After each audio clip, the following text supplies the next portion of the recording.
বিসমিল্লাহির রহমানির রহিম।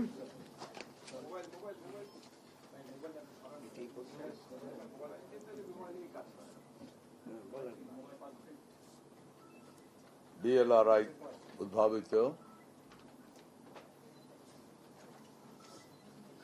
Influenza goatpox vaccine seed হস্তান্তর অনুষ্ঠানের আমার সাথে উপস্থিত আছেন এই মিনিস্ট্রি মাননীয় প্রতিমন্ত্রী সুলতান সালাউদ্দিন টুকু এমপি। আমার সাথে উপস্থিত আছেন প্রাণী সম্পদ এই মন্ত্রণালয়ের ঊর্ধ্বতম কর্মকর্তাবৃন্দ,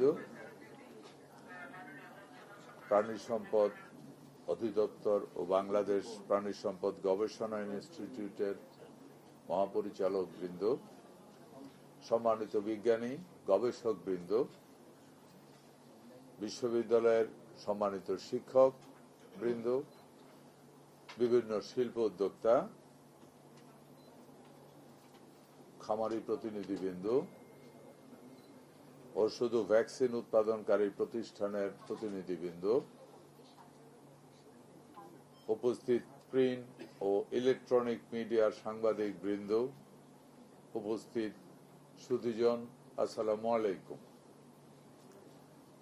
আপনাদেরকে এই পেপারটা দেওয়া হয়েছে, আপনারা কি পেয়েছেন?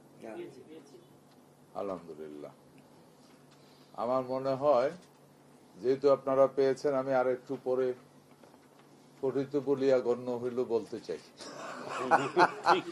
আপনাদের সময়টা সেইভাবে বরঞ্চ 10টা প্রশ্ন বেশি করতে পারবেন। প্রিয় সাংবাদিক বৃন্দ, মৎস্য প্রাণী সম্পদ মন্ত্রণালয় নিকট আজকে আয়োজনটি অত্যন্ত আনন্দের ও একই সঙ্গে তাৎপর্যপূর্ণ, কারণ আজ আমরা শুধু একটি ভ্যাকসিন সিড হস্তান্তর করছি না, আজ আমরা গবেষণাগারের জ্ঞান উদ্ভাবনকে মাঠের খামারি পর্যায়ে পৌঁছে দেওয়ার একটি গুরুত্বপূর্ণ ধাপ অতিক্রম করছে। বাংলাদেশ প্রাণী সম্পদ গবেষণা ইনস্টিটিউট উদ্ভাবিত এভিয়ান ইনফ্লুয়েঞ্জা বা H9N2 ও গোটপক্স ভ্যাকসিন সিড আজ বাণিজ্যিক ভিত্তিতে উৎপাদন এবং খামারি পর্যায়ে সম্প্রসারণের লক্ষ্যে প্রাণী সম্পদ অধিদপ্তরের কাছে আনুষ্ঠানিকভাবে হস্তান্তর করা হয়েছে। আমি এই ঐতিহাসিক উদ্যোগের সঙ্গে সংশ্লিষ্ট BLRI এর সকল বিজ্ঞানী, গবেষক, কর্মকর্তা, কর্মচারী, প্রাণী সম্পদ অধিদপ্তরের সংশ্লিষ্ট সকলকে আন্তরিক অভিনন্দন জানাই। বিশেষ করে যারা দীর্ঘদিন গবেষণাগারে কাজ করে, পরীক্ষা নিরীক্ষা করে, প্রতিকূলতার মধ্যেও দেশীয় ট্রেন ব্যবহার করে এই ভ্যাকসিন দুটি উদ্ভাবন করেছেন, তাদের প্রতি আমার গভীর কৃতজ্ঞতা ও অভিনন্দন। প্রিয় সাংবাদিক বৃন্দ, এই সরকার জনগণ দ্বারা নির্বাচিত সরকার। এই সরকার নির্বাচনের আগে থেকেই এদেশের কৃষকের অর্থনীতিকে পরিবর্তন করানোর প্রশ্নে অনেকগুলি কমিটমেন্ট দিয়েছিল এবং নির্বাচিত হওয়ার পর এই সরকার কোনো কালক্ষেপণ না করে দ্রুততম সময়ে সরকার তার দেওয়া যে কমিটমেন্ট ছিল একে একে তা বাস্তবায়ন করা শুরু করে দিয়েছে। এই সরকার মনে প্রাণে বিশ্বাস করে এদেশের ৭৫% মানুষ ডিরেক্ট অর ইনডিরেক্ট এগ্রিকালচারের সাথে জড়িত বা কৃষির সাথে জড়িত। কৃষির যদি উন্নতি হয়, দেশের উন্নতি হবে। এ সরকার বিশ্বাস করে কৃষক তার উৎপাদিত পণ্যের ন্যায্য দাম যদি উপভোগ করতে পারে, তাহলে কৃষকের অর্থনীতি উন্নতি হবে। ৭৫% মানুষের অর্থনীতি উন্নয়ন হলে স্বাভাবিক দেশের অর্থনীতি উন্নয়ন হবে। এ দেশ কৃষি প্রধান দেশ। এখানে 12 মাসেই ফসল ফলে। সুতরাং আগামী দিনের অর্থনীতি মূল চালিকা শক্তি হিসাবে কৃষিকে শক্তিশালী করার জন্য এই সরকার বদ্ধপরিকর। এইভাবেই এই সরকার এগিয়ে যাচ্ছে।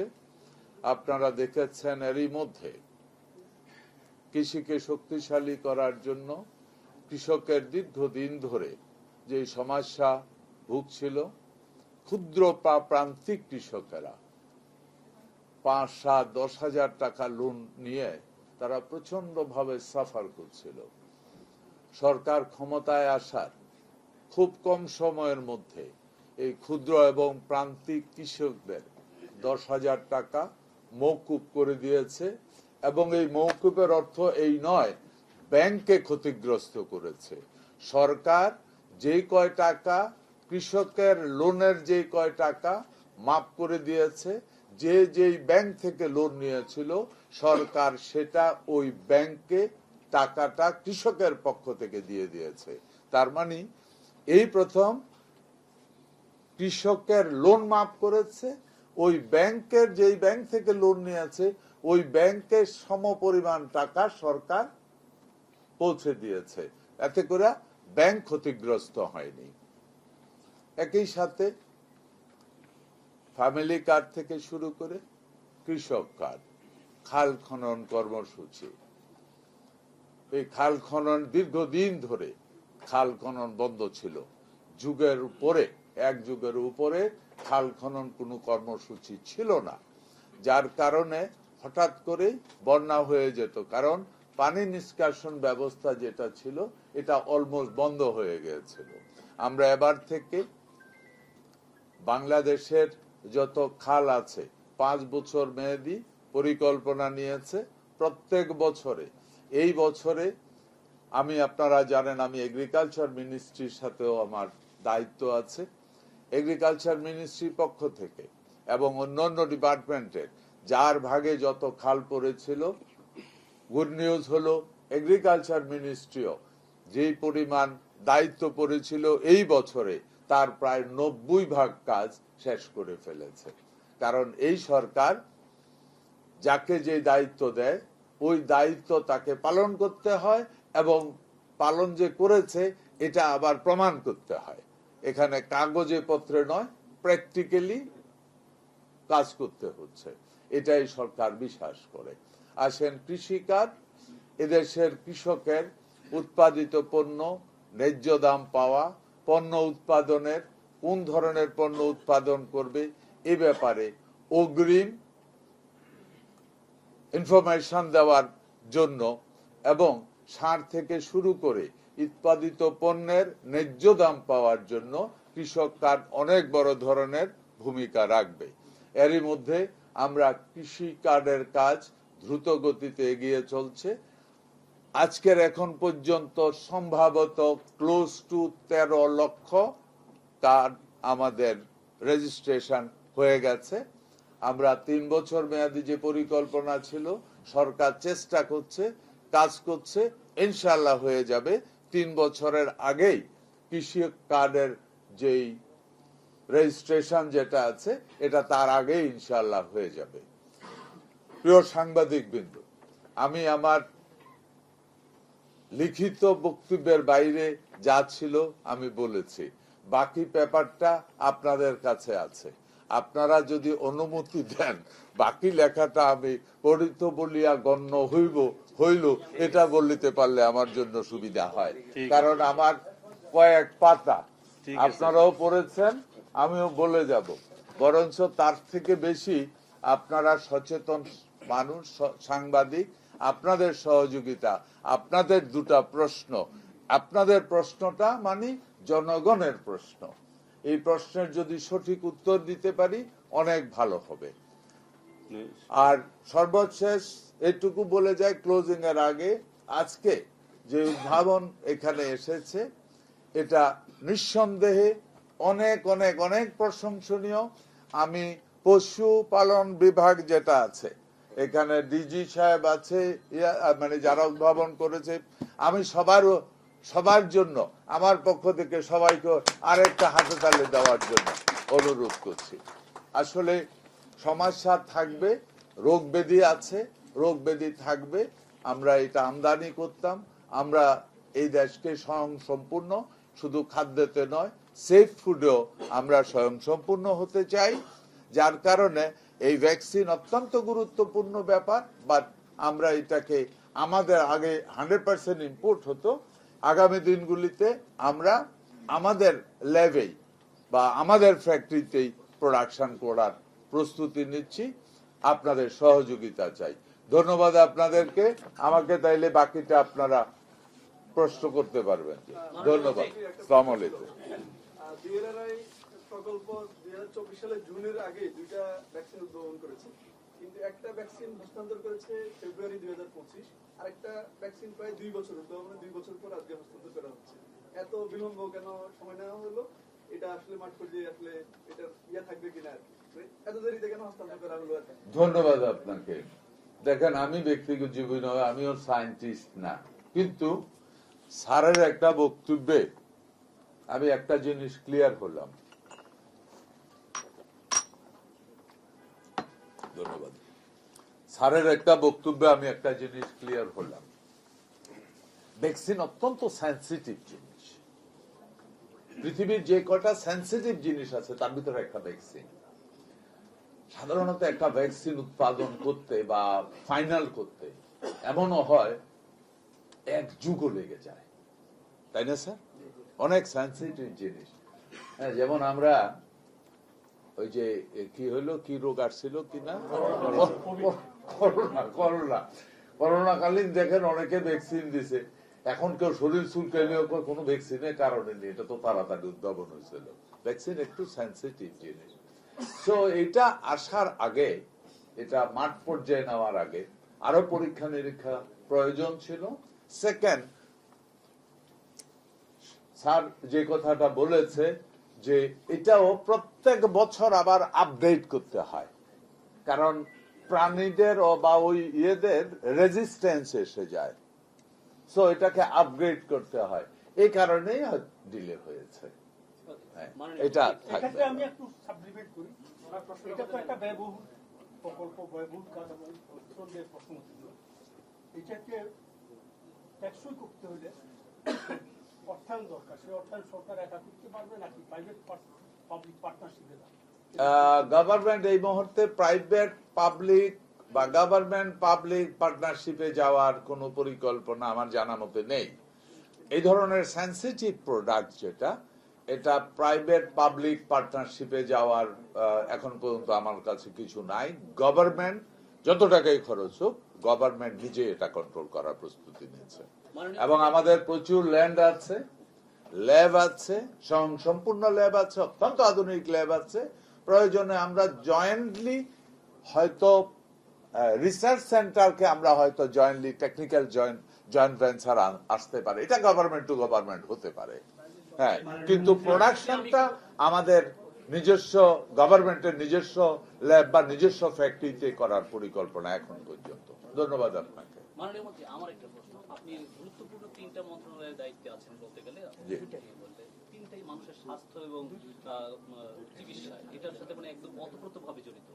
আমরা খাদ্য উৎপাদনের দিকে যাচ্ছি, কিন্তু নিরাপদ খাদ্য কতটা? আজকে বাংলাদেশে 4 জন মানুষের ভিতর 1জন মানুষ কিডনি রোগে আক্রান্ত, এবং ফুসফুস, হার্ট, প্রতিটা মুহূর্তে আপনারা দেখতেছেন রোগী বাড়ছে। প্রান্তিক পর্যায়ের মানুষের কিন্তু আয় নাই, চিকিৎসা ব্যয় করতে গিয়ে কিন্তু তার বড় অংশ চলে যাচ্ছে, ঋণগ্রস্ত হচ্ছে। এই যে নিরাপদ খাদ্যের বিষয়টি প্রশ্ন আসছে, সেক্ষেত্রে আপনারা কতটা ওয়াকিবহাল এবং কি প্রকল্প আছে আপনাদের চিন্তা আছে? ধন্যবাদ আপনাকে। ফার্স্ট অফ অল আপনাকে অনেক অনেক অনেক অনেক ধন্যবাদ অনেক গুরুত্বপূর্ণ একটা প্রশ্ন করার জন্য।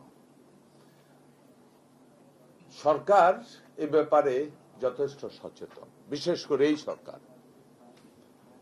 আমরা নিরাপদ খাদ্য বলতে আমরা মেন যে জায়গাটাতে বুঝাই, আমাদের সয়েলও প্রবলেম আছে। দীর্ঘদিন এই সয়েলে কোনো ট্রিটমেন্ট নেই, সয়েলের মধ্যে হেভি মেটালের আবির্ভাব দেখা দিয়েছে। এর ভিতরে আমরা এই সরকার ক্ষমতা এসেছে 5 মাস ক্রস করে 6 মাসে পড়েছে বা 6 মাস শেষ হতে যাচ্ছে। এর মধ্যে আমরা সারা বাংলাদেশে একেবারে ইউনিয়ন পর্যায়ে সয়েলের পরীক্ষা আমরা চালিয়ে যাচ্ছি। আমরা আশা করি আগামী 4 মাসের ভিতরে সমস্ত সয়েলের টেস্ট রিপোর্ট আমাদের কাছে এসে যাবে। আমরা সয়েল ডেভেলপমেন্টে হাত দেব। দ্বিতীয়ত আপনি যেটা বলেছেন যে হ্যাঁ, রোগ ব্যাধিতে আক্রান্ত, এই ব্যাপারটা নিয়ে সরকার অনেক অনেক সচেতন। আমি ব্যক্তিগতভাবে এরই মধ্যে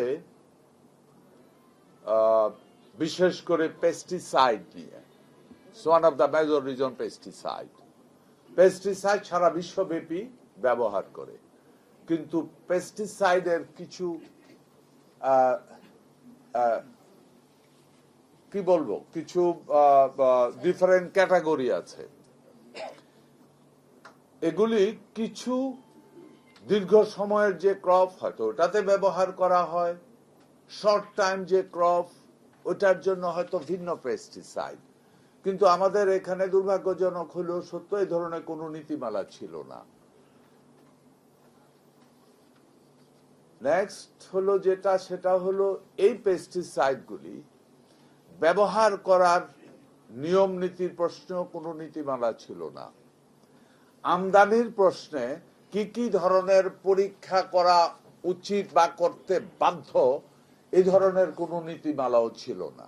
দুর্ভাগ্যজনক হলো এটাই সত্য, যার কারণে আমরা মিনিস্ট্রি থেকে এটার জন্য একটা আমরা খুব হাই প্রোফাইলের টিম ডেভেলপ করেছি।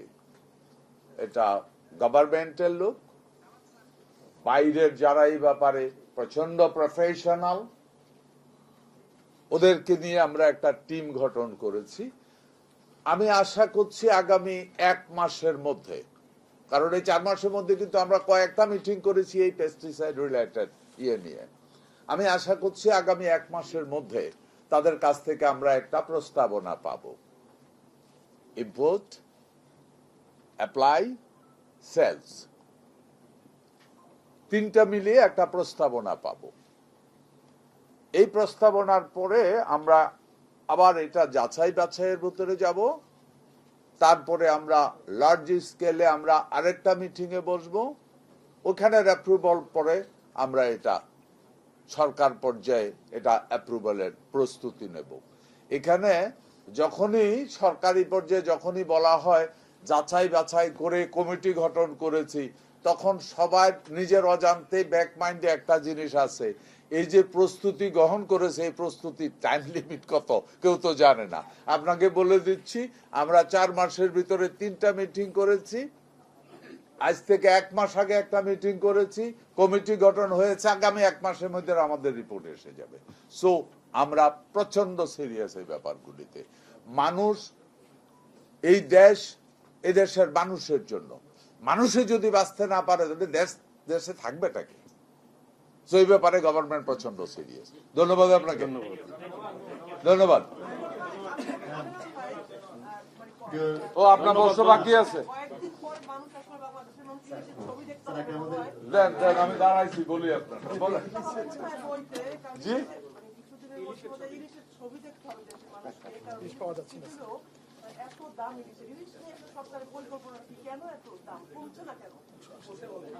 দেখেন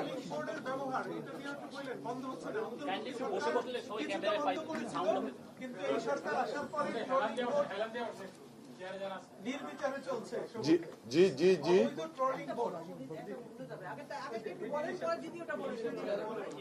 ওকে, আমি ইলিশকে নিয়ে বলবো। আবারও আপনাদেরকে ধন্যবাদ। ইলিশ আমাদের জাতীয় মাছ, এটা আমাদের ঐতিহ্য। ইলিশ নিয়ে গর্ব করি। সেম চেহারার মাছ, সেম বডির মাছ পৃথিবীতে বহু জায়গায় আছে, একই প্রজাতি, কিন্তু স্বাদটা এক না। এটা আমার পলির কাছে আসলেই এই স্বাদ আসে। এটার ব্যাপারে সরকারের পক্ষ থেকে এখানে one of the major problem, হ্যাঁ, মেজর যে প্রবলেমটা আছে, ইলিশ মাছ স্রোতের এগেনিস্টে মুভ করে, এটাই তার, তখনই তার স্বাদটুকু আসে। দুর্ভাগ্যজনক হলেও সত্য, দীর্ঘদিন ধরে আমাদের মূল যে নদীগুলিতে ইলিদের বিচরণ, ওগুলিতে ড্রেজিং এর অভাব হয়ে গেছে। আমরা সরকারের কাছে এরই মধ্যে আমরা প্রস্তাবনা দিয়েছি, এগুলি ড্রেজিং করে যেন ওয়াটার ফ্লোটাকে যেন আরো স্ট্রং, কারেন্টকে যেন আরো স্ট্রং করা হয়। সেকেন্ড যেটা আছে, আমাদের পক্ষ থেকে আমরা চেষ্টা করছি, ওর কাজও করে যাচ্ছি, ইলিশের যখন ডিম হয় তখন আমরা একটা ব্রেকিং দেই, যে যাতে করে কেউ কোনো মাছ না ধরতে পারে। এবং ওই সময় যে জেলেরা আছে, জেলেদেরকে আমরা এনাফ খাদ্য সহায়তা দেই, লক্ষ লক্ষ জেলেকে আমরা খাদ্য সহায়তা দেই। এবছর থেকে আমরা চিন্তা করছি খাদ্য সহায়তা শুধু নয়, যদি তাদের একমাত্র কর্ম উপার্জন যদি মাছ ধরা হয়, তাহলে একটা লোক বেকার বসে থাকতে পারে না, তাকে খাদ্য দিলে ভাত খাবে, ঘুমাবে, এটা হয় না। সাইড বাই সাইড তারা যে অঞ্চলগুলিতে জীবন যাপন করে, ওই অঞ্চলগুলিতে এটার পাশাপাশি আর কি কর্ম দেওয়া যায়, ওইটাও আমরা সিলেক্ট করে নিচ্ছি। আমরা পশুপালন এবং বিভিন্ন ধরনের উন্নত জাতের ঘাস উৎপাদন বা এমন কিছুর সাথে তাদেরকে যদি জড়াতে পারি, তাহলে তাদের এডিশনাল একটা আর্নিং থাকলো। তারপরে আসছেন যেটা ওই যে ঝাটকা ধরা, যেটা এই ঝাটকা ধরার প্রশ্ন, আমরা দীর্ঘদিন তো ঝাটকা ধরার সময় কয়েক মাস ধরে আমরা তাদেরকে সহযোগিতা করি। বাট এই বছরটা যেটা হয়েছে, আমি রিয়েলি আমরাও কাজ করে যাচ্ছি। ইলিশ কিন্তু আমদানি অলমোস্ট নীল, আমরা আমদানি করছি না, আমরা আমদানি করি না। তো আর আমদানি করলেও যেটা হবে, ইলিশের চেহারায় একটা মাছ পাবেন, এই পদ্মা মেঘনার স্বাদ আপনি পাবেন না কোথাও। বলতে পারবেন ইলিশের মতো দেখতে একটা মাছ খাইছি, কিন্তু এই স্বাদটা পাবেন না। আমরা চাইতেছি, আমরা চাচ্ছি এটাকে উৎপাদন বাড়ানোর জন্য, এবং বিশেষ করে আমরা দুইটা জায়গায় এখন করতে পারি। এক, নদীপুর খনন করতে হবে আবার পানির প্রবাহ বাড়ানোর জন্য। দ্বিতীয়, যে ঝাটকা যেটা আছে সিজনে, এই বছর আমরা অনেকটা কন্ট্রোল করেছি, আশা করি আগামী সিজন গুলিতেও করবে। আর একটা মূল আর একটা ব্যাপার আছে, ইলিশ খুব সেন্সিটিভ মাছ, এটা তো সমুদ্রের মাছ, সে নির্দিষ্ট একটা সময় মিঠা পানির কাছে আসে। আমাদের পলিউশন আর একটা বড় প্রবলেম, যখন পলিউশন হয় তখন কিন্তু পলিউশন বেড়ে গেলে মাছ সরে যেতে থাকে। আমরা চেষ্টা করছি, আপনাদের সহযোগিতা চাই। এর মধ্যেও যদি আপনাদের কারোর নতুন কোন থিম থাকে যে এটা করলে আরো ভালো হতে পারে, হ্যাঁ, এক ভাই জালের কথা বলেছে, ওই জালের কোন ফ্যাক্টরি আমদানি তো বহুদিন ধরে বন্ধ করা হয়েছে, দুই একটা ফ্যাক্টরি চালু ছিল মুন্সিগঞ্জের এদিকে, না? হ্যাঁ, মুন্সিগঞ্জের কয়েকটা ফ্যাক্টরি আমাদের কাছে খবর এসেছিল, ওইগুলি আমরা বন্ধ করার ব্যবস্থা করেছি, ইতিমধ্যে বন্ধ হয়েছে। আর বাজারগুলিতে ইতিমধ্যে দেখেছেন যে এই যেগুলি ফিল্ড লেভেলে যারা জাল ইউজ করত, আমরা প্রত্যেক ডিসি এবং টিওনোদের সাথে কথা বলছি, প্রশাসনের সাথে। এবার কিন্তু সর্বোচ্চ জাল আটক করা হয়েছে এবং সেগুলি আমরা ড্যামেজ করে দিয়েছি, জ্বালিয়ে দেওয়া হয়েছে। ঠিক আছে, কারেন্ট জাল যেটি।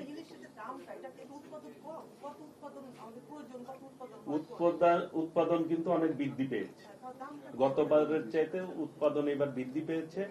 আমাদের যেটা মূল যে নদী খনন এবং খাল খনন, যেটি মাননীয় প্রধানমন্ত্রী ইতিমধ্যে শুরু করেছে, শহীদ রাষ্ট্রপতি জিয়াউর রহমান যেটা করেছিল, আমাদের নদী খনন খাল খনন কর্মসূচি শুরু হয়েছে।